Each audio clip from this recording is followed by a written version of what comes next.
Andamos por el desierto de la vida, caminando cual peregrinos sin hogar, soportando el dolor de las espinas y luchando cual barca en tempestad.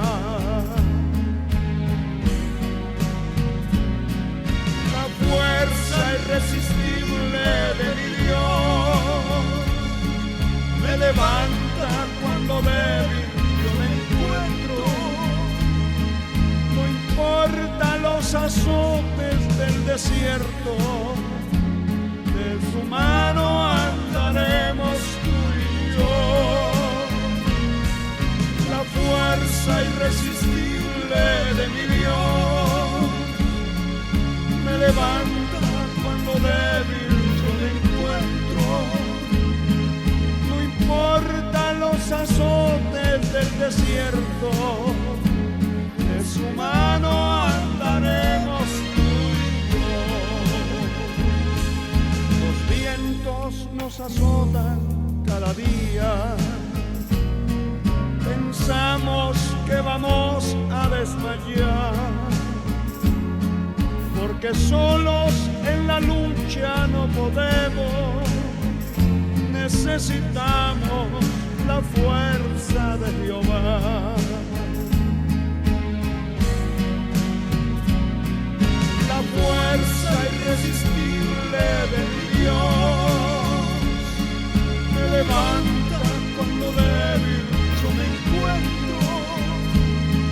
No importa los azotes del desierto, de su mano andaremos tú y yo. La fuerza irresistible de mi Dios me levanta cuando débil yo me encuentro. No importa los azotes del desierto, de su mano andaremos tú y yo.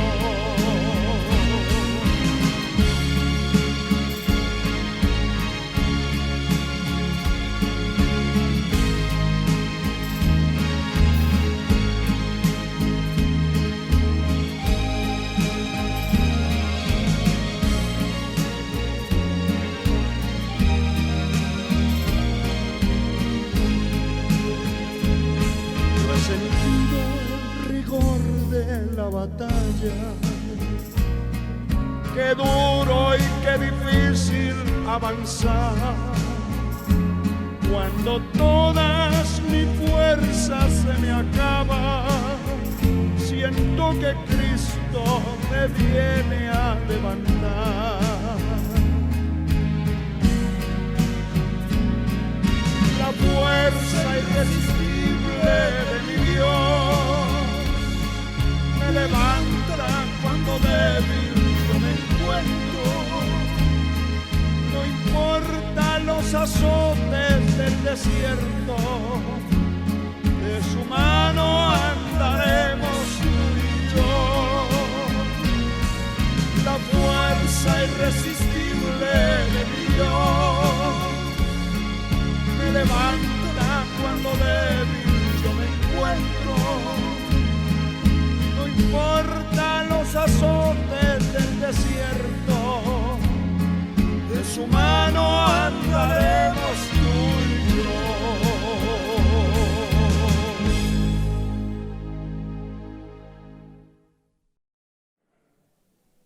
Porque ninguno de nosotros tiene de qué gloriarse.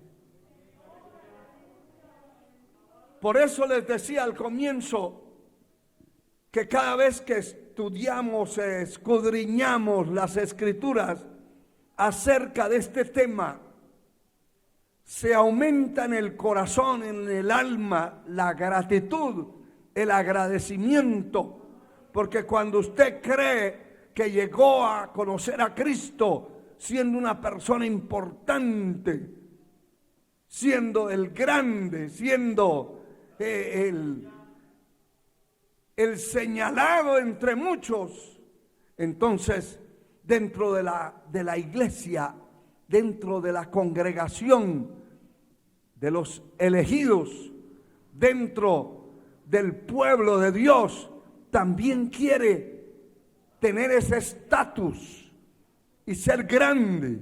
Y por eso a algunos de esos grandes les cuesta hasta congregarse. Les cuesta, cuando se congregan, doblar las rodillas, orar, humillarse a Dios. Son como palos duros, secos, porque hay algo por dentro que los hace creer que el que debe humillarse es el que no significa nada, el que no vale nada. Pero el que se cree grande, el que se cree sabio, dice la palabra, sin serlo, sin ser nada, a sí mismo se engaña. Uno no puede pensar de que dentro de la iglesia alguien puede ser grande. Solo el Señor Jesucristo. A Él sea la gloria. Levante su mano y dele gloria a Él. Él sí es grande. Y tiene un nombre por encima de todos. No hay nadie por encima de Él. Todos los demás estamos aquí por misericordia. Gloria a su nombre por siempre. Aleluya. Ha existido en la tierra, hermano, mucha gente que ha sido rechazada por la sociedad, rechazada por los demás, despreciados,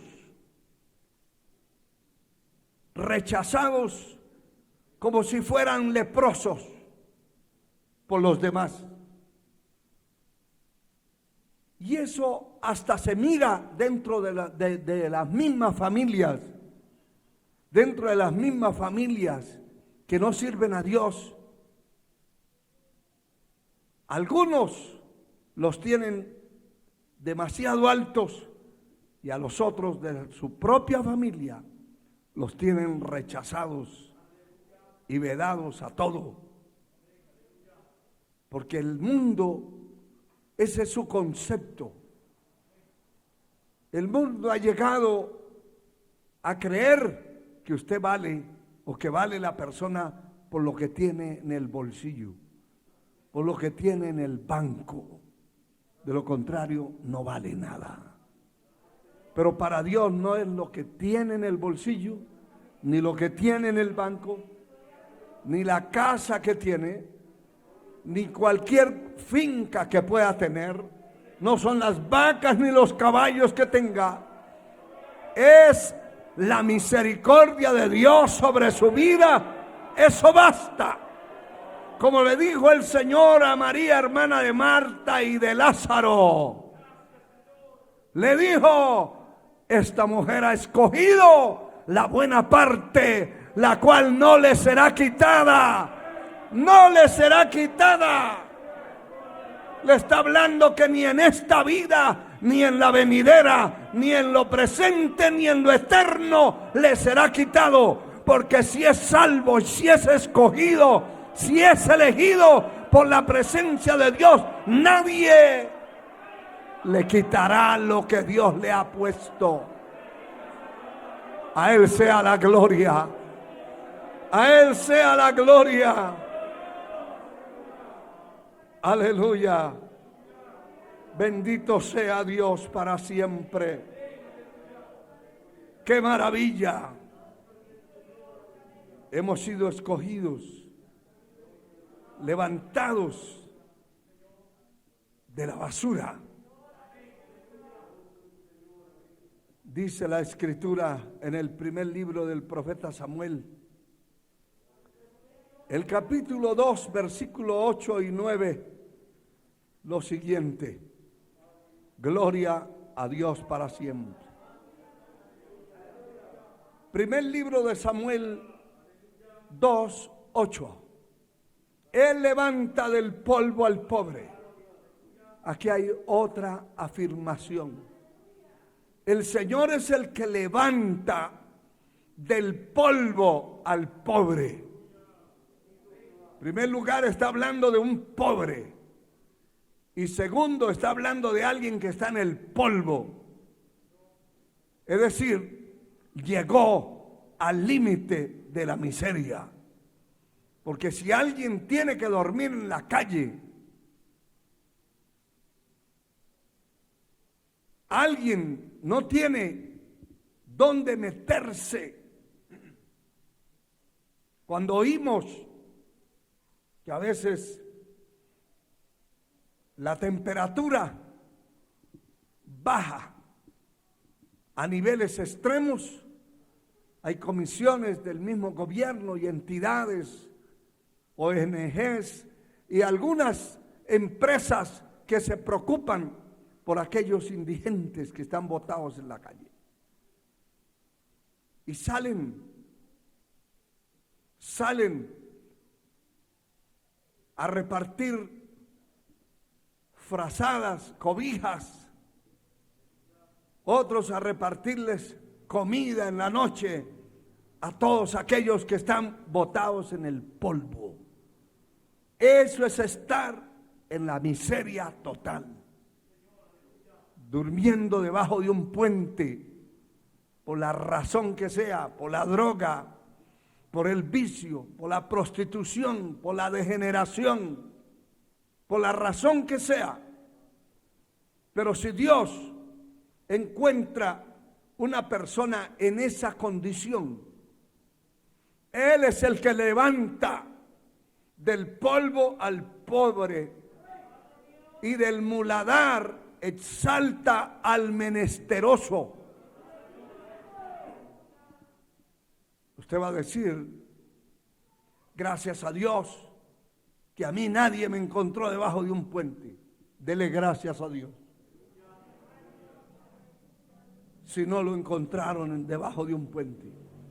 Pero tal vez tenía dónde habitar, dónde estar, pero su alma en el polvo. Su alma, su espíritu, su vida completamente desbaratada por el enemigo. El diablo no vino a jugar con nadie, hermano.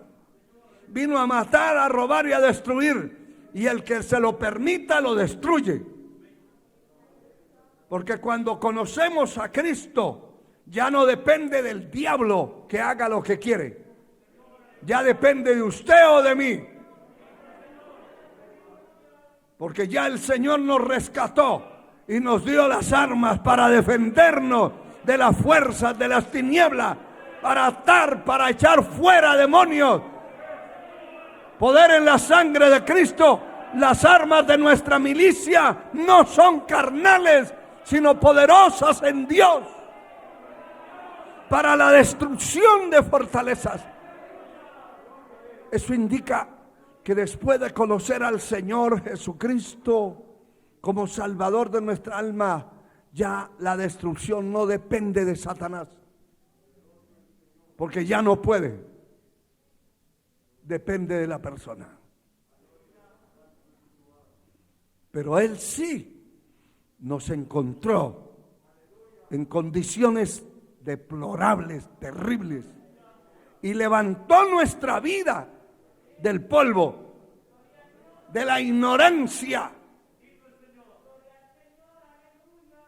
y nos subió, hermano, porque esa es la idea, y no solamente la idea, el propósito divino es arrancarlo de allí de donde está y darle estatura, como diciéndole al diablo, aquí está aquel que tenías revolcado, que tenías arrastrado en el polvo, en la basura, en el muladar, que nadie daba nada, que era lo vil del mundo, lo menospreciado, lo que no servía. Aquí está.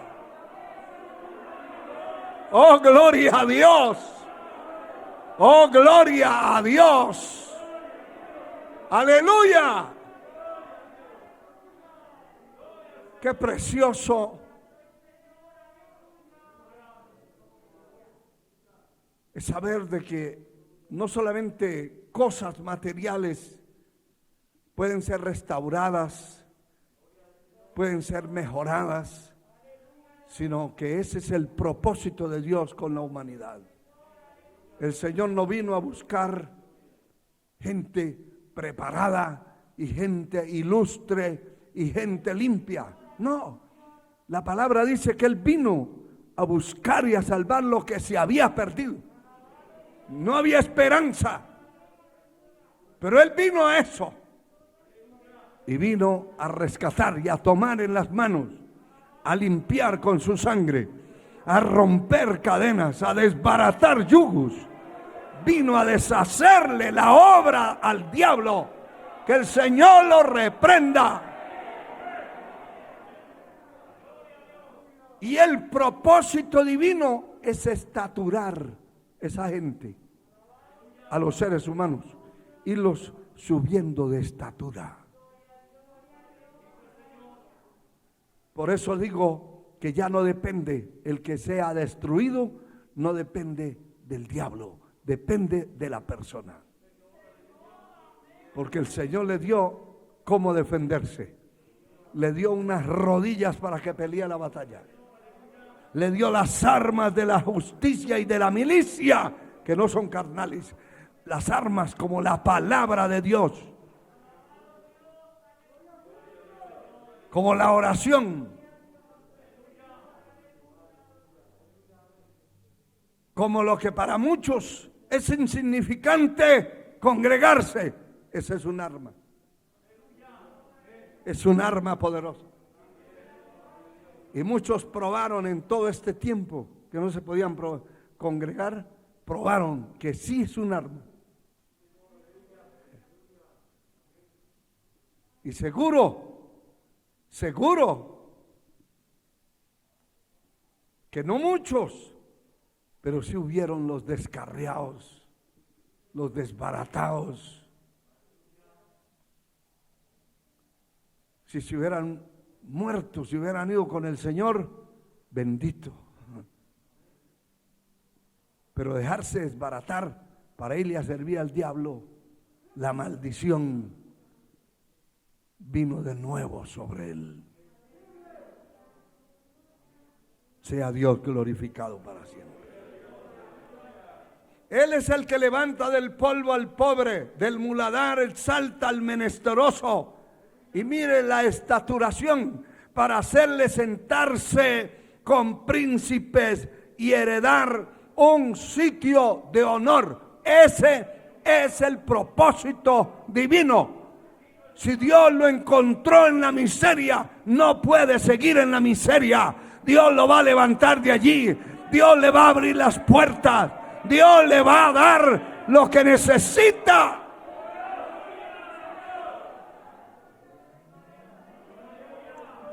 Hay que quitarse de la mente ese cuento. Es que yo nací ya estrellado. Lo que le faltaba era la manteca, el aceite para ser estrellado. Es que yo nací para vivir así, en la miseria. Eso no es bíblico. Le estoy mostrando por la palabra que Dios va a levantarlo del muladar, de la basura, del polvo, y le va a dar estatura espiritual, material, física. Que la bendición de Jehová enriquece.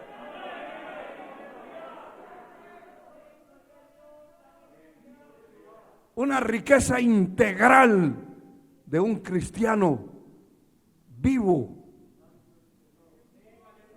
Un cristiano vivo. Un cristiano vivo es una maravilla, hermano. Porque mejor es perro vivo que león muerto. Un cristiano con vida es una maravilla.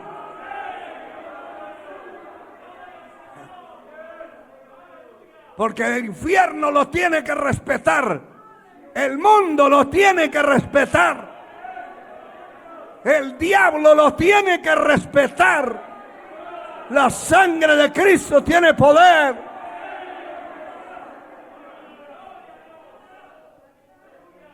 Dios lo va a levantar hasta hacerlo sentarse.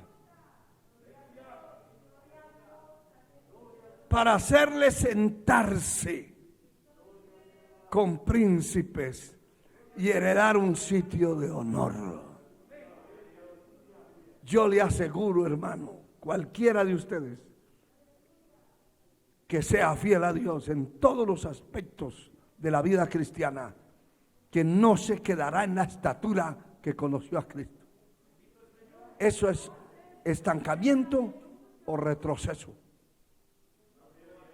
Tiene que haber un ascenso.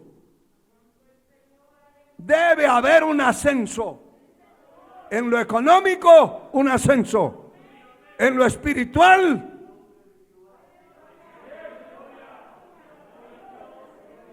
indiscutiblemente, insustituiblemente. Tiene que haber un ascenso de aquella basura a un pedestal, a una estatura donde Dios quería verlo. Alabado sea el Señor. Alabado su nombre. Y heredar un sitio de honor. Por eso a un verdadero cristiano hay que respetarlo. Cualquiera que sea la cara que tenga, hay que respetarlo. Y hay que honrarlo, porque fue Dios el que lo estaturó. Bendito su nombre por siempre.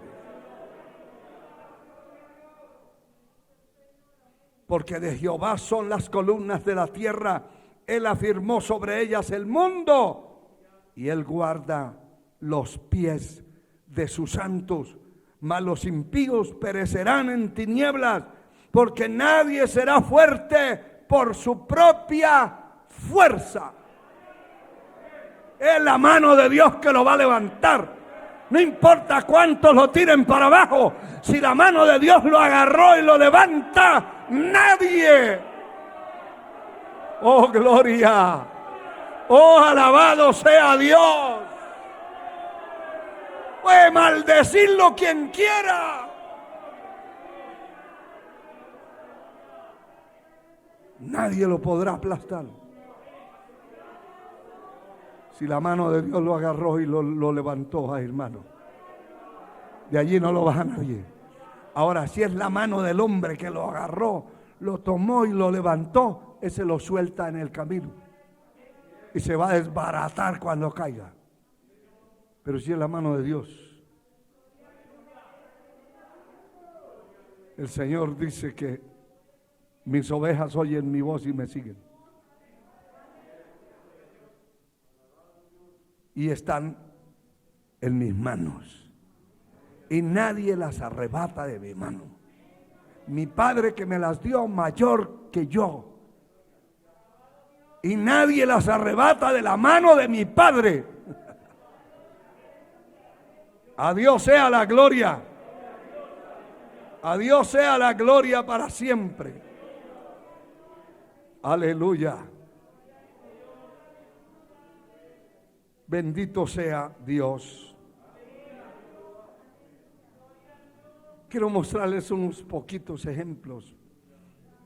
Siempre el tiempo es muy corto para todo lo que debiéramos y quisiéramos decir.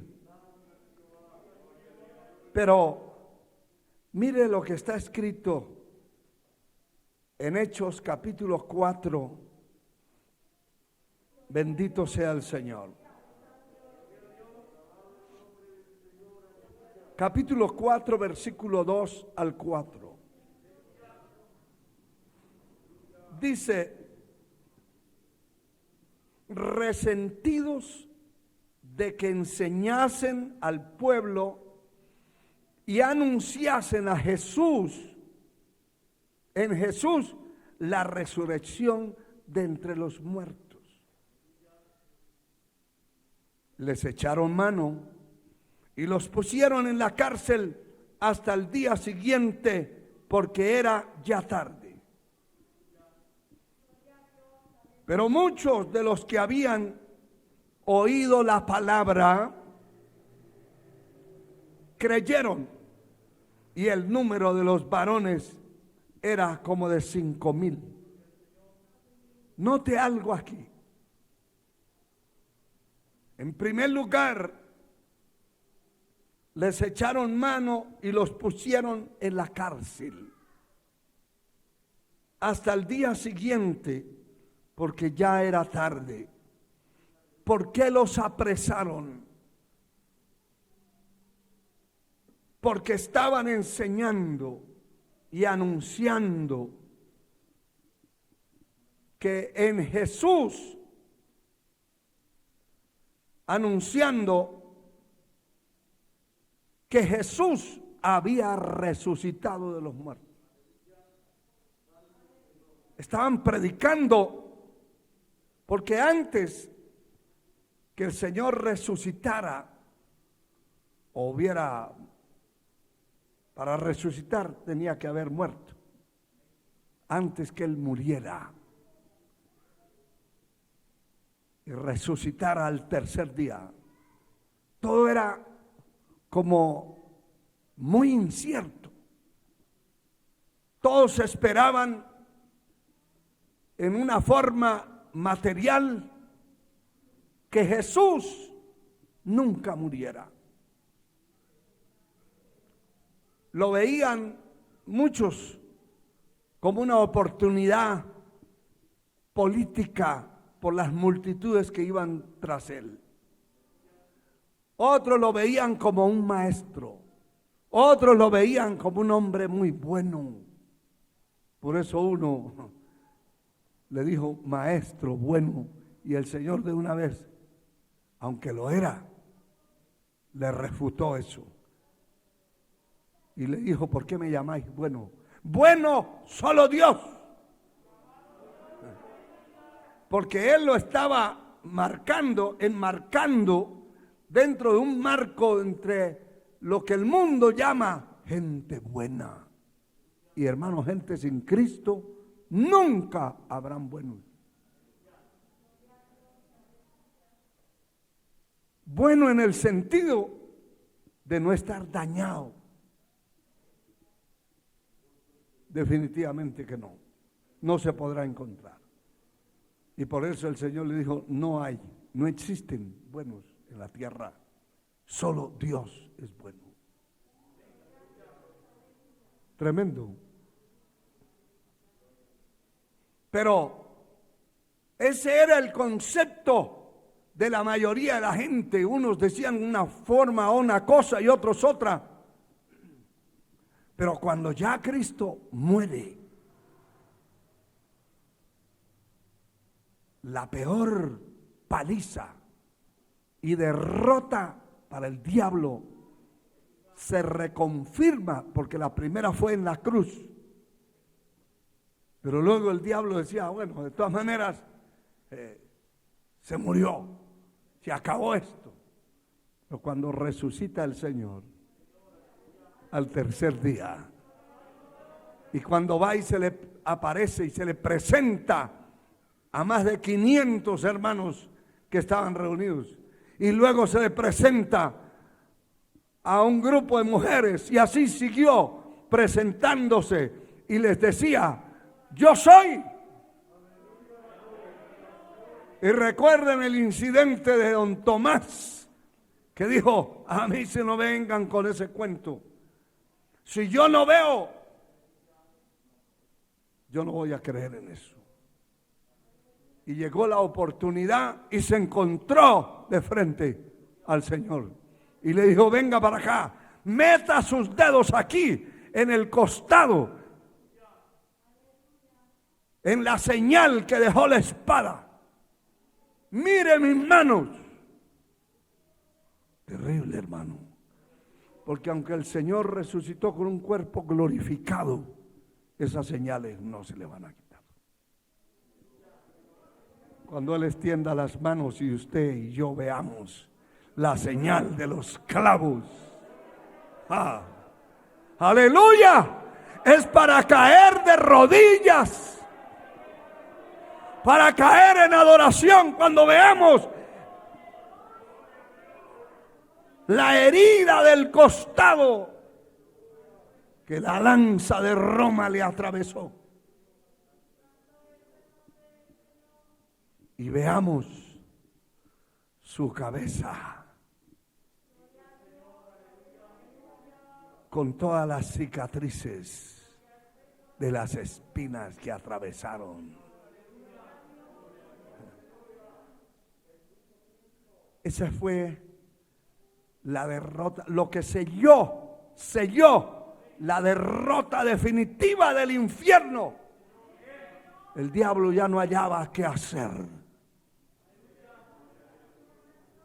Y entonces aquellos discípulos que habían estado ahí medio adormitados y medio pasivos y medio carnudos y de todo, y que se habían descarriado y habían hasta maldecido el nombre del Señor, ahora dicen: no, ya resucitó, de aquí para allá vamos a entregar la vida en cualquier momento, pero ni la cárcel, ni las piedras, ni las maldiciones, ni los fariseos, ni los saduceos, ni los judíos, ni los romanos, ni nadie nos podrá detener. Y por eso es que se volvieron estrépitos, poderosos en palabras. Dice la palabra de Dios en el capítulo 7 de los Hechos, que cuando Esteban estaba clamando allí y predicando la palabra, no lo podían mirar. El rostro brillaba como el sol. Y cuando las piedras le caían encima, empezó a decir: mire, se acaba de abrir el cielo, veo los cielos abiertos. Oh, gloria a Dios. Y veo a Jesús a la diestra del Padre. Qué cosa más maravillosa, hermano. Bendito sea su nombre por siempre. Y entonces, como no dejaban de hablar de Cristo y decir: ha resucitado, y ese era el mensaje por todas partes: ya resucitó, venimos a predicar del resucitado. Por eso es que usted encuentra que el verso 2 dice: y resentidos de que enseñasen al pueblo y anunciasen en Jesús la resurrección de entre los muertos. Se les metió un resentimiento terrible que los perseguían. Pero ¿qué es lo que queremos decir? Lo que queremos decir es lo que está escrito en el verso 13.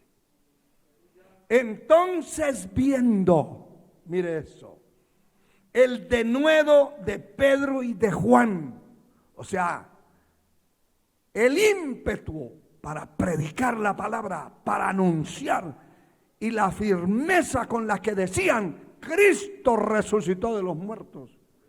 Entonces dice, entonces viendo el denuedo de Pedro y de Juan, y aquí viene el tema que estamos desarrollando, sabiendo que eran hombres sin letras. Ay, hermano, qué pedrada de frente, en la pura frente, más fuerte que la que le pegó David al gigante Goliat.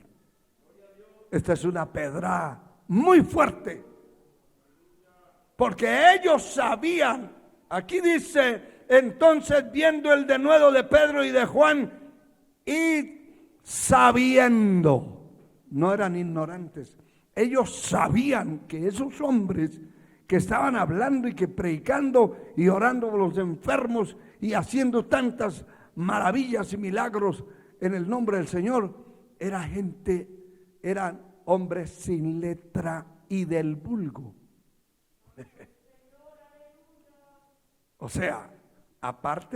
De ser de no ser letrados, eran de lo más bajo, de lo que la gente ni siquiera saludaba. Eso era lo que los tenía con resentimiento, que ellos, siendo tan poderosos, estudiados, doctores, intérpretes de las leyes y de tantas cosas que sabían, y no tenían nada de lo que aquellos ignorantes, según el hombre y según la carne, tenían, que ellos no podían tener. Porque eran sin letras y del vulgo se espantaron. Dice que se maravillaban y le reconocían que habían estado con Jesús. ¿Cuántos de ustedes están con Jesús? ¿Cuántos son de Cristo? Eso es grande, hermano, porque nos hemos acercado, nos hemos arrimado, nos hemos fusionado con el Dios de la vida, con el tronco principal. Y esa vida se ha transmitido a nosotros. Bendito sea Dios. Cualquiera de ustedes que se sienta ahí como medio acomplejado. Algunos dicen, si yo tuviera otra cara, otra figura afuera. Eso no se trata de la cara. Hay caras bonitas que no sirven para nada. No se trata de la cara, ni del apellido, ni de la estatura. Se trata de la misericordia de Dios, de lo que Dios puede hacer con la vida de una persona. A Dios sea la gloria por siempre. Aleluya. Mire, hermano, voy corriendo porque ya el tiempo me va premiando, pero mire lo que está escrito en el libro de los Jueces, el capítulo 6. Jueces capítulo 6, versículos 15, dice la palabra: entonces le respondió: ah, Señor mío, ¿con qué salvaré yo a Israel? He aquí mi familia es pobre en Manasés, y yo el menor de la casa de mi padre. Tenía las de perder. El Señor le está diciendo: con esa tu fuerza salvarás a Israel. Ay, Señor, está equivocado. No sabe quién soy yo. No sabe que mi familia es la más pobre. Como pobre, no tenía voz ni voto. Y yo, el menor de todos. Porque los mayores, los primogénitos, eran los considerados como privilegiados, como ilustres, como poderosos. Pero un pobre que nació por allá, y peor si pasaba del número 7, ya ese no era considerado ni siquiera dentro de la familia así como importante. Cuando llegaban a la casa de Isaí para saludarlo, para llevarle un regalo, para visitarlo, salían los generalotes, aquellos grandotes, corpulentos. Y siempre preguntaban: ¿y todos son sus hijos? No, hay uno por allá escondido, por allá cuidando las ovejas. Ese ya no estaba contado porque se había pasado de los 7 y ya era el número 8. Eso ya ni se contaba. Pero ahí es donde Dios cuenta. Donde el hombre no cuenta. Lo que para el hombre no es, para Dios es. Y Dios levanta lo que no es para avergonzar lo que es. Ahora sí lo entendió, que Dios levantó al menor de todos, al aislado de todos, que era David, para avergonzar lo que era. ¿Quiénes eran los que eran? Aquellos corpulentos. Para Dios no servían. Dios se goza, se alegra de levantar lo que no sirve.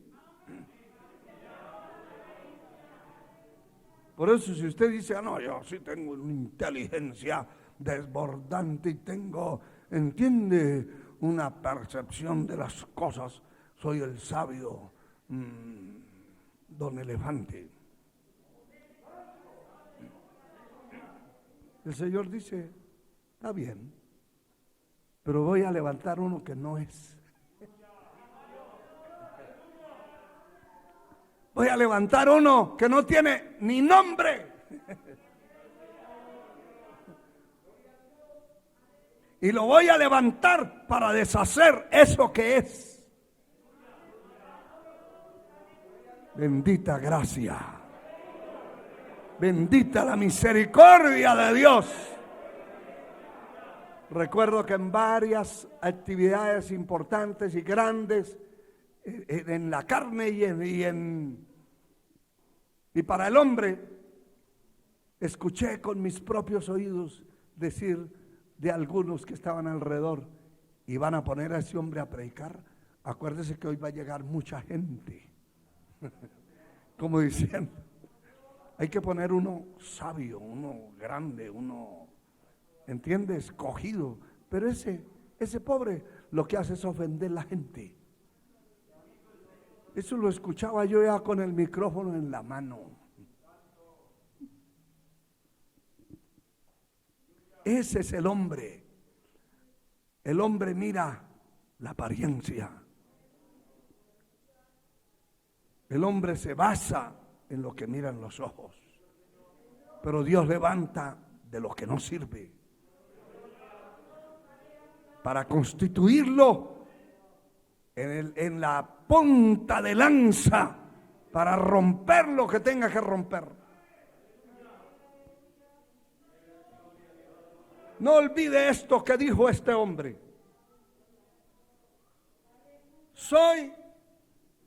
Mi familia es pobre en Manasés, y yo el menor de la casa de mi padre.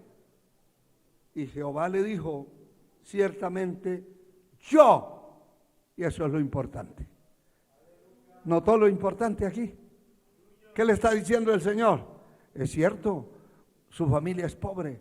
Usted, el que no lo toman en cuenta en nada, es el menor, el que no sirve. Pero yo,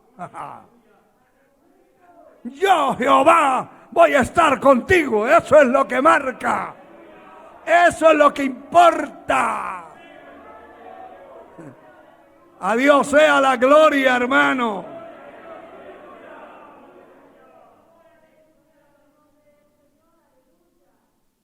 Yo estaré contigo y derrotarás a los madianitas como un solo hombre. Aleluya. Y sucedieron unas cosas que el capítulo 7 dice, que quiero que las grabe en su mente, en su corazón. Gloria a Dios. Y me voy a quitar unos 5 minutos más.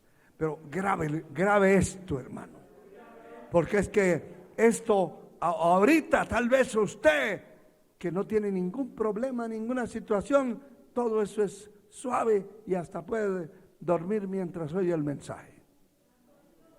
Pero el que está abatido en situaciones complicadas, sabe que estas cosas tienen que estar guardadas en el corazón. Y va a llegar el momento en que las necesitamos. El capítulo 7, versículo 9, dice, Aconteció que aquella noche Jehová le dijo: levántate y desciende al campamento, porque yo he entregado en tus manos. Y note lo que dice el verso 10. Y si tienes temor, ¿quién no iba a tener miedo, hermano?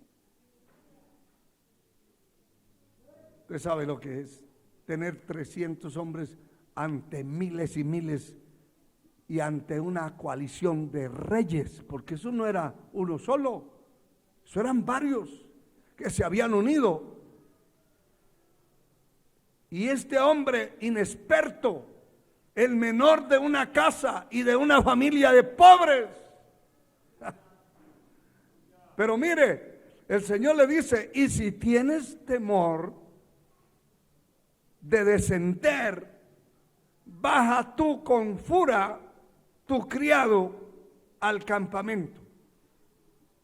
Y oiga esto: y oirás lo que hablan. Entonces tus manos se esforzarán y descenderás al campamento. Y él descendió con fura su criado hasta los puestos avanzados de la gente armada que estaba en el campamento. Y los madianitas, los amalecitas y los hijos de Oriente, 3 pueblos unidos para pelear contra 300 personas, estaban tendidos, mire esto, en el valle como langostas. Esos eran miles de miles, en multitud, y sus camellos eran innumerables. No iba a pelear con otros 200 o 300 como él. Y eran innumerables como la arena que está a la ribera del mar, en multitud. Cuando llegó Gedeón, he aquí, un hombre estaba contando a su compañero un sueño. Escúchelo bien. Diciendo: he aquí yo soñé un sueño, veía un pan de cebada que rodaba hasta el campamento de Madián, y llegó a la tienda y golpeó de tal manera que cayó y la trastornó de arriba a abajo, y la tienda cayó. Eso soñó ese hombre. Era uno de los enemigos y le estaba contando al otro, y Gedeón y Fura estaban allí oyendo. A ver, ¿qué fue lo que el Señor nos mandó a que escucháramos? Y mire esto, verso 14. Y su compañero respondió y dijo: esto no es otra cosa sino la espada de Gedeón, hijo de Joás, varón de Israel. Dios ha entregado en sus manos a los madianitas con todo el campamento. Cuando Gedeón oyó el relato del sueño y su interpretación, ¿qué hizo? Adoró. Y vuelto al campamento de Israel, dijo: levantaos, porque Jehová ha entregado el campamento de Madián en vuestras manos.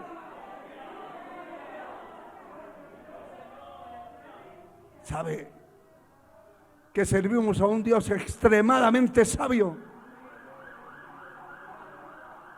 extremadamente poderoso? Y sabe que Gedeón le había dicho al Señor: yo, el menor de todos y el pobre de entre el pueblo, la tribu a la que yo pertenezco y la familia son los más pobres. ¿Qué vamos a hacer? Y sabe que aquel hombre que era parte de los madianitas estaba contando ese sueño que tuvo. Y dijo la frase, la palabra, usó la palabra pobre. Porque sabe usted que el pan de cebada en Israel era el pan de los pobres. El pan de trigo era el pan aliñado y el pan con más proteínas y vitaminas, y lo vendían caro, pero el pan de cebada era para aquellos de escasos recursos que no se podían comer un pan de trigo.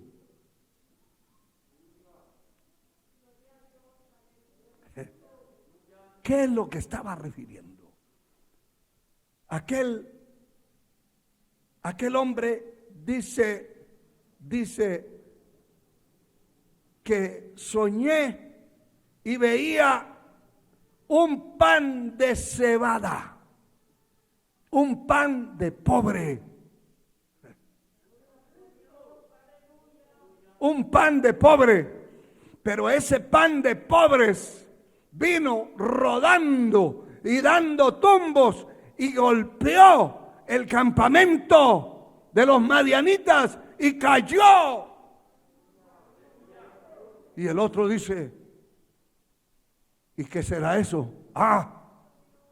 No es otra cosa que la espada de Gedeón. Que Dios, el Dios de los israelitas, el Dios de los judíos, le entregó el campamento nuestro. ¡Ay de nosotros!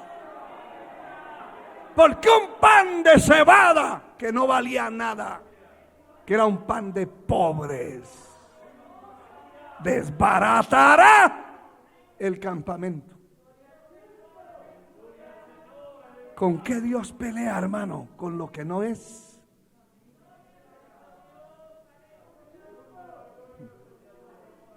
¿Se acuerdan del milagro de los peces y los panes? Los panes esos eran de cebada, porque no habían panes de trigo. En las manos de un muchacho por ahí vendiendo en la calle, un vendedor ambulante, no andaba con panes de trigo. El pan de trigo estaba en los lugares populosos donde había cómo comprarlo.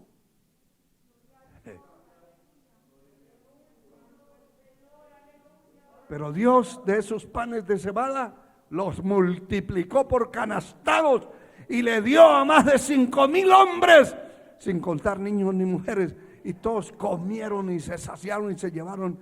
Todavía le quedó a cada discípulo un canasto lleno.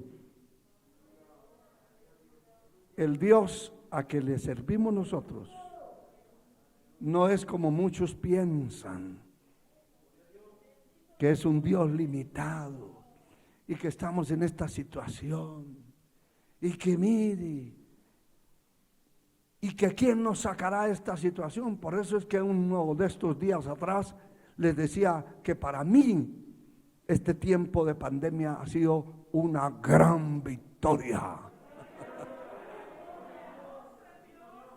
Sí, Señor, una gran bendición, porque hemos podido orar más, leer más la palabra, predicar más la palabra, transmitir más mensajes, hacerle una obra, una guerra total al infierno. Las puertas del infierno no prevalecerán. Para mí mejor si esto sigue, esta situación sigue. Porque todo el que entiende se acercará a Dios. Todo el que entiende se consagrará a Dios. Todo el que entiende se apercibirá de que algo terrible, peor que eso puede venir, y entonces hay que estar preparado. Pero el que no, pues se encuevará, se descarriará o se morirá. Pero un día haremos un culto con todos los sobrevivientes covidianos.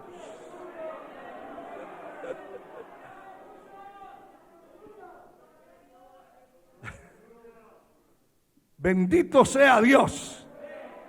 Bendito sea Dios.